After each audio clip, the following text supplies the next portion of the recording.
A lot of the times, like, people are suggesting ideas, and I'm always asking, well, where have you seen it done before? Have you gone out to, you know, this school or this medical place, and what are they doing? How can we implement what they're doing? You're listening to the AV IT Amplifier. Each week, we'll feature voices and ideas that need to be amplified in the higher education and pro AV IT communities. This show is brought to you by higheredav.com. And now here's your host, Ryan Gray.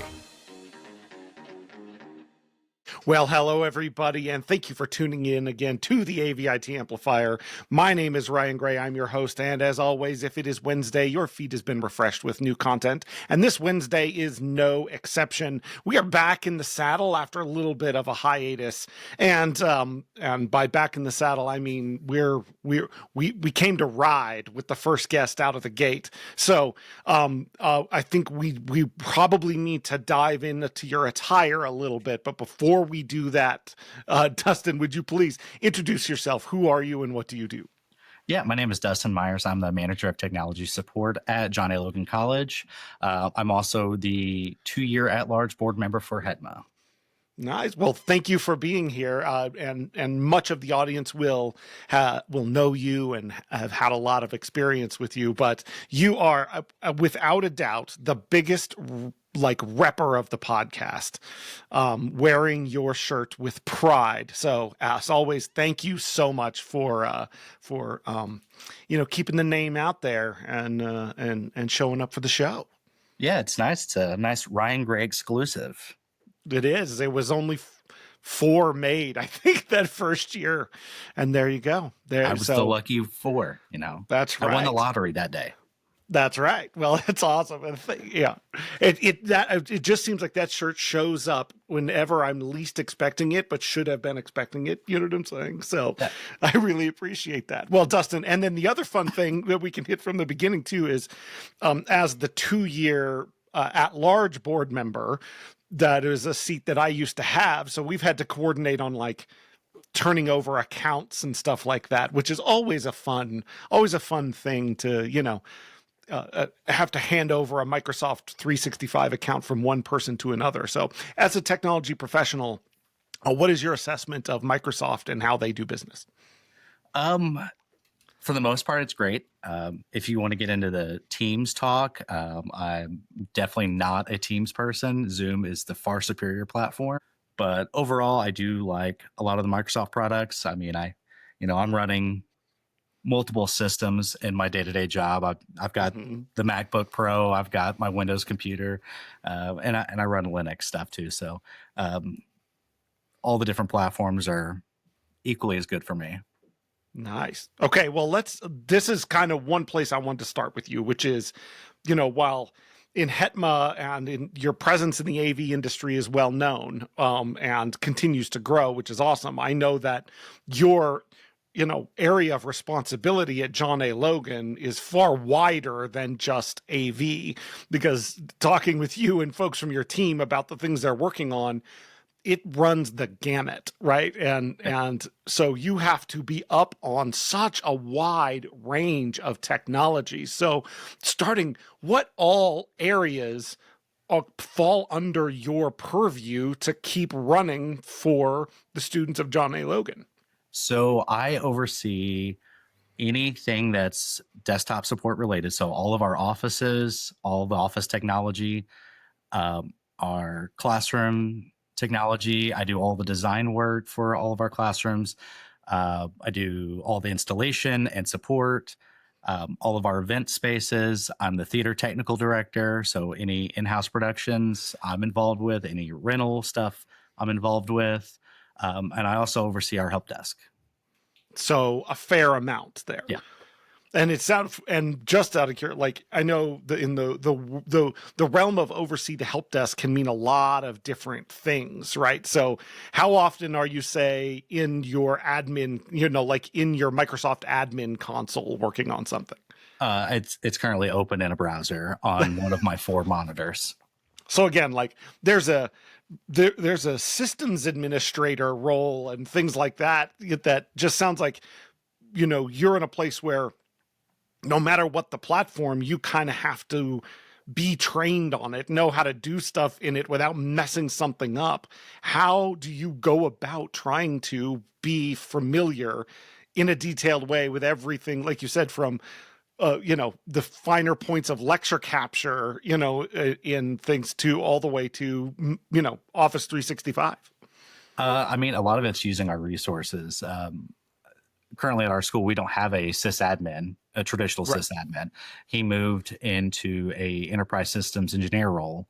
So he's still on staff and he helps me support a lot of that stuff. So using him, using people at other institutions, and using my education, going back to school, learning more stuff. So that's where I've excelled. Definitely using your resources. I mean, I think that's the biggest thing in pretty much any higher ed, IT, AV, whatever you want to do, is know who to lean on and how to ask those questions. How when you talk about resources, other people, I mean, really technology, the IT or technology group at John A. Logan, how large of a group is that? So there is me and 4 techs on our side, and then we have 2 network, 3 sysadmins, and our CIO. So we're a team of about 10, 11. Right.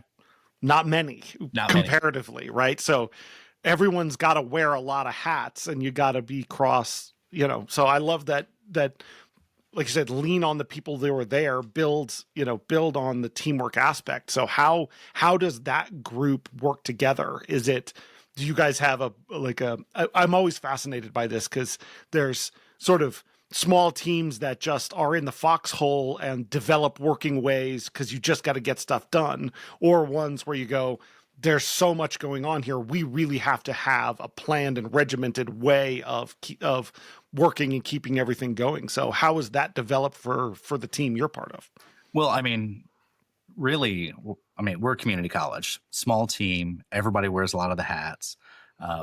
It's the big thing that we've done is communication along with cross training, being able to speak the different languages with our ERP teams, with our network team. And then, if you're in the foxhole with them on a day-to-day basis, you build that respect and that camaraderie, and you're able to actually get things done. You're not building up those walls. They're down. There's no silos or anything. Mm-hmm. That's awesome. One of the conversations I have in this topic, in both here and when people talk about, ask about challenges they're having at their place, is your institution one of those places where people define their role by what's not their job?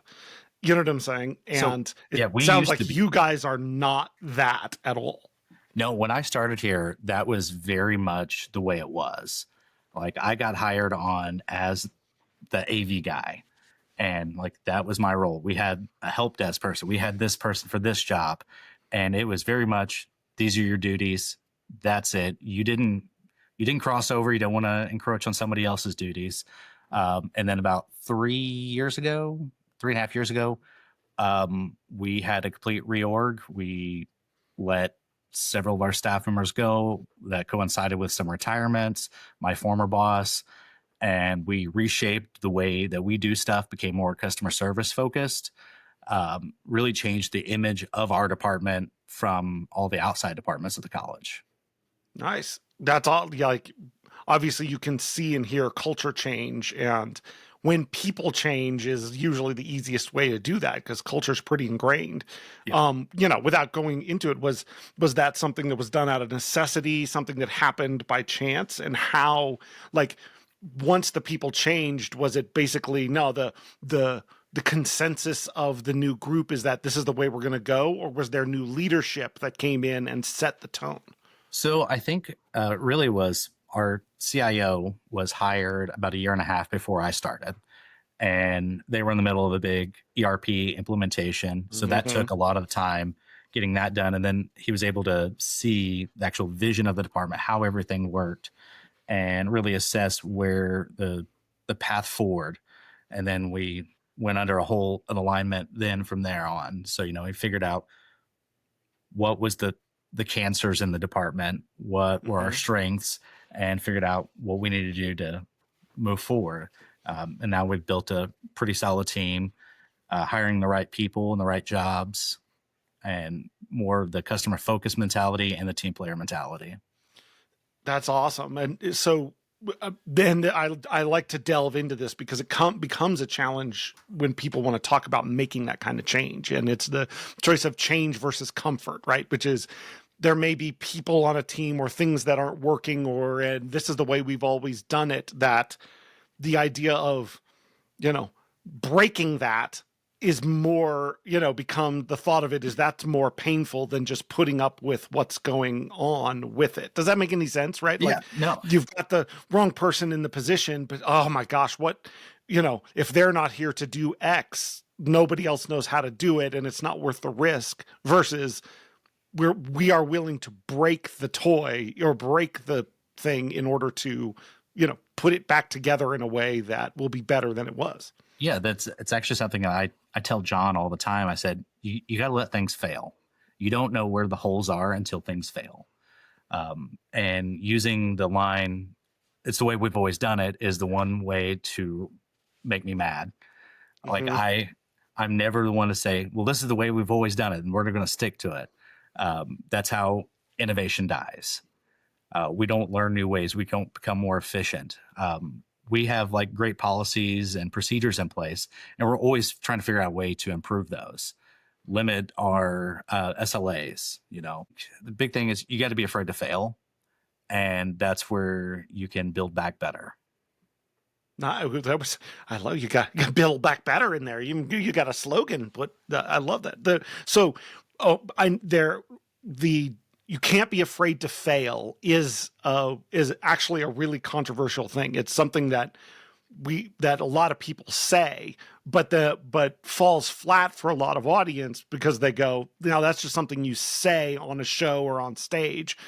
But in real life, if I let something fail, that comes back on me, and people think I'm not doing a good job. I could never actually do that in real life.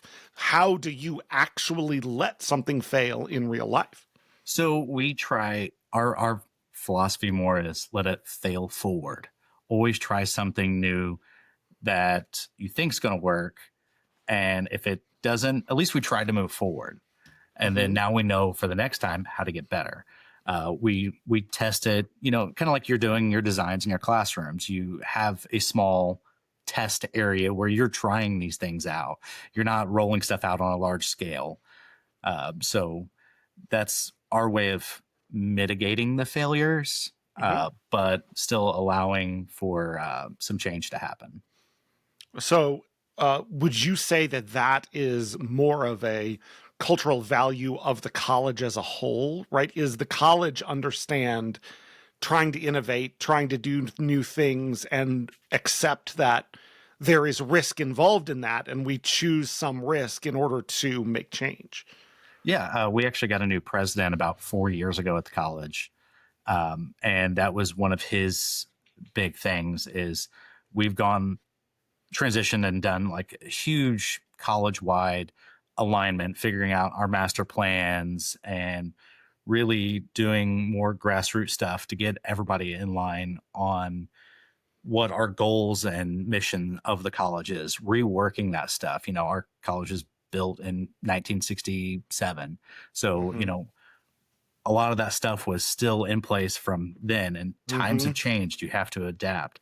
So that's one of the big things that he's been working on, and, getting that culture out to everybody. There was a lot of people that were stuck in their ways. So now with retirements and everything else, we've kind of changed our trajectory of where we're going. So yeah. All right. So cultural thing. And I think that's a key part of it, is that trying something and with the knowledge that it may or may not go, is a heck of a lot easier to do, or at least there's more freedom to do it in an environment where that's seen as valuable, not if you have leadership that's very risk averse, then you have to trial things in a way that you might not have to. And you have to hold things, you have to hold it tighter and then let it go into the into the wild very slowly. And so that's why I resonate. It's the same thing. Our president is very much like, we don't have a brake pedal. So if we hit a wall, we better be going real hard when we hit that wall. Gotta But bust through it. I'd rather hit some walls trying to do the next right thing for students than being overly cautious. Again, there's trade-offs to that too, because you go and hit some walls, you're going to break some stuff along the way. So all right, then I want to go two different tracks, but for this, and again, this hits home a little bit because we are like, our president's been here almost 6 now, and it's very much that same thing, which is, this is the way we're going to move. We're going to take what is sort of a community college that was good but stable, you know what I'm saying, and saying we need to be looking way into the future. What does this college need to be 10 years from now, all the time? And we need to be moving. We need to be changing things and not being afraid to do things that nobody's ever done before. That is a challenging work environment for some people. And so how do you feel like you fit in well at an institution that wants to take risks and innovate? Or is that something you've had to adapt to?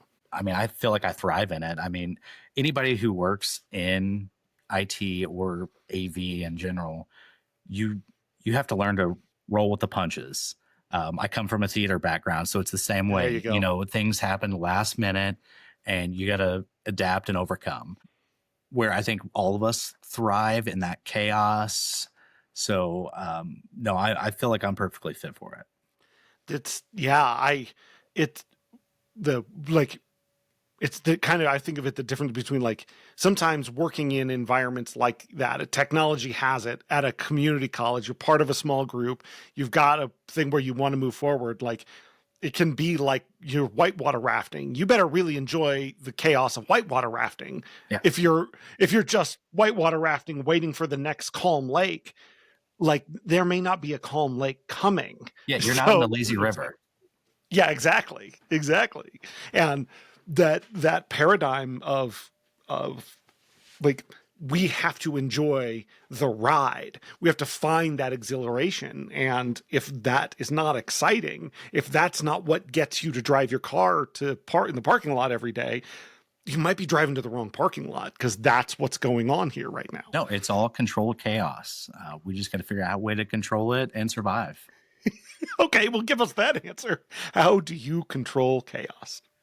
I'm trying to figure it out. I've been doing it I've been here 8 years, and I'm still treading water, trying to figure out how to control that chaos. Yeah. But it's like I've enjoyed every step of the way. Yeah. It's like improv. You know what I'm saying? Like you yes and whatever you see and keep moving. Okay. So then let's counterbalance that, because that can have that impression of like, oh, well, every day is just rudderless. You know what I'm saying? But you mentioned before, the president working through a new strategic plan. And we all know successful technology has to be built on planning and standards and supportability and those sorts of things. So how do you walk us through a little what are the parts of your department and what you've set up that do feel stable or forward looking, planned out, like how do you bring enough stability to keep those best practices going? I mean, a lot of it is learning from, other institutions, learning from you, from Frank, from Joe, from Troy, Teddy, all those people, figuring out where their success and failures have been. When I started here 8 years ago, we were primitive. Like it was a computer in a classroom with a VGA cable to a projector, and that was it. Yeah. We never had control systems, lecture capture, any of that stuff. That wasn't even a thought. And then, COVID hit, and everybody's like, oh man, we really should be doing something. And, I started in 2018, my first Infocom then too. And I was seeing all this stuff, and I was trying to push for it, and everybody's like, yeah, no, we don't need that stuff. We don't need that. And then COVID hit, and they're thinking, well, maybe we do need this stuff. And so we started, going down the road of researching the different technologies and control systems and how we wanted to implement this stuff. And finally, started rolling it out in classrooms, and we have it in about half of our classrooms now. So we're still working on all of our standardization, but going back to the question is learning from my peers who have had those struggles and learn from them. Yeah, I love it. We don't reinvent the wheel. You know what I'm saying? And share of those things. It's when anything comes up here at Yavapai College in any, in meetings, especially non-technology related ones, something about, in the academic side that I deal with. And my question is always, well, what I'm saying, what are the good examples of that you've seen so far? What are the examples you're following? And people look around like, what are you talking about? Like, what, you think we're the only ones trying to have that conversation and solve that problem? Like, don't do that. I like I said, I do a lot of the construction stuff, and we've had, I had a construction meeting yesterday, and I'm having one today. And a lot of the times, like, people are suggesting ideas, and I'm always asking, well, where have you seen it done before? Have you gone out to, this school or this medical place, and what are they doing? How can we implement what they're doing? Yeah. And like, we can borrow and iterate on it. Like, okay, this is what they did. This is the platform now. Here's our iteration of it to accelerate. And then you offer that back to the community, and somebody else can build upon yours. I know I've said it on the show before, but this is a couple of cycles now, but we did a renovation of a library into a technology space on a smaller campus. We're now in the middle of a big one that opens in January. That's very, very exciting. But when I had a slide deck that was the standard, like, meeting with committees to say, here's the technology that's coming to this space. And so it'd be, this is the fast capture studios. This is going to be the AR VR room. This is the flexible classroom that we're putting in. This is the experimental space. Here's how the huddle rooms are going to be, yada, yada, yada. And went through all that. And then the last slide was photos from spaces like those at other universities with the name of that college on them. And it just gave that, like, all of, see these things that we're talking about, like, here are places where I have stood and looked and asked, and then nobody's pushing back on it anymore. You know what I'm saying? Like, it. Yeah, exactly. You're bringing that level to it. And so I will just say, for community college person to community college person, how awesome our community has been about that, and about opening their doors to us. Was it last week? We're in the middle of a nursing renovation, and we're putting out some sim labs and redesigning the way our nursing program works.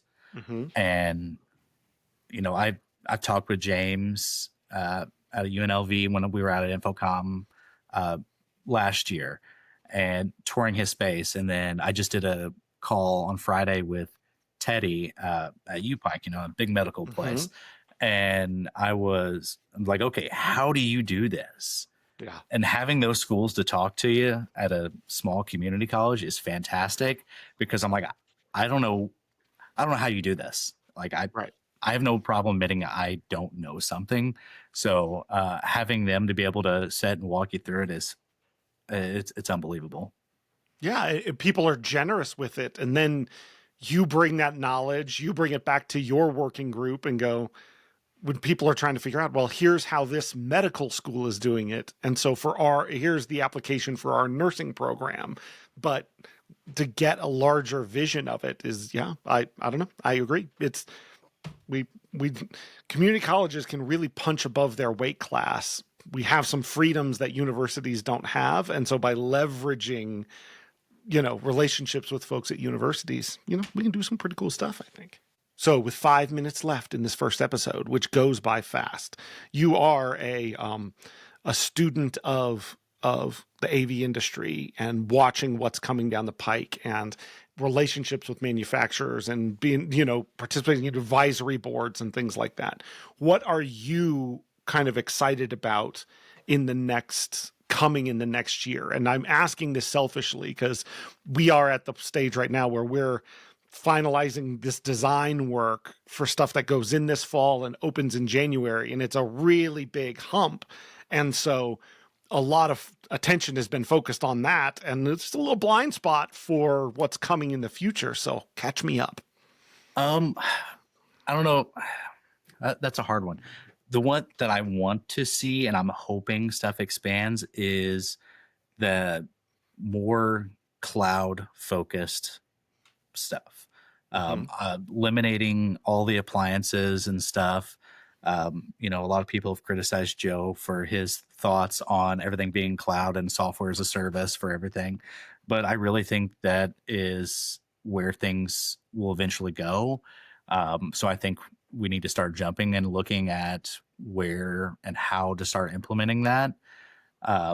Also, the use of AI in, like, true AI in the technologies.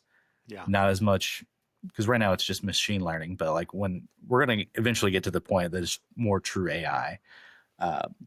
So I think both those things. Then when it comes to, I'm really big on full immersion in the classrooms. I really think that is going to kick off a lot. I'd like to see more like your Igloo Vision spaces for students. That's just my thoughts. Nice. I agree with all those, and those are brave moves because there's a lot of question marks that come with each of those. So let's go down the AI realm. So you talk about real AI, you know, driving experience. Yeah. What's an example of something, a classroom or another AV system you think could really benefit right now from a real AI adaptability? So like right now we use, in our criminal justice program, we have a whole simulation room where the students are allowed to, you know, perform a traffic stop, or they're dealing with an active shooter situation and they have to make split-second decisions. Well, right now it's relying on an instructor to dictate those different scenarios. I mean, it's like you're playing a game of D&D and you're going down those rabbit holes. But I think if you had like a true AI system that was listening to the student and watching their body language, because that is a huge thing, and dictating those scenarios and how everything's going to play out, I really think AI could really help the students.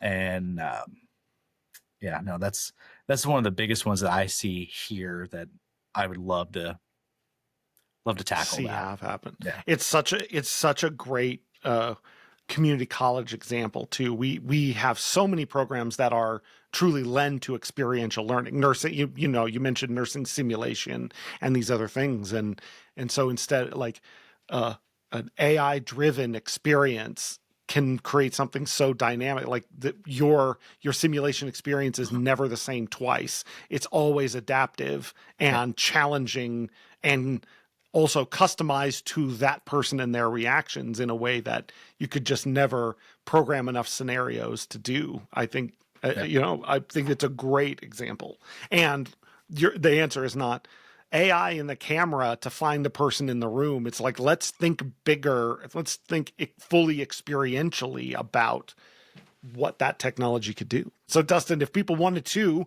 share their wisdom with you or get your wisdom, how would people find you, contact you, and learn more about kind of what you do in HETMA and what you do at John A. Logan? I mean, you can always email me. It's Dustin Myers at jalc.edu. You can find me on the HETMA community or LinkedIn.